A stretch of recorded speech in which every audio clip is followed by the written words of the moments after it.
We say bless you when someone sneezes. Here's why. Centuries ago, there was a superstition where people believed that sneezing causes the soul to separate from the body. Our ancestors said bless you to protect the person from harm and ensuring that the soul returns safely. Oh, please. I have no soul. Over time, this phrase has become a customary and polite response to someone sneezing, regardless of its original meaning.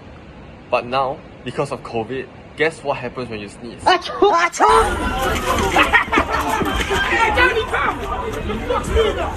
the next time you hear someone sneeze, remember the fascinating origins of why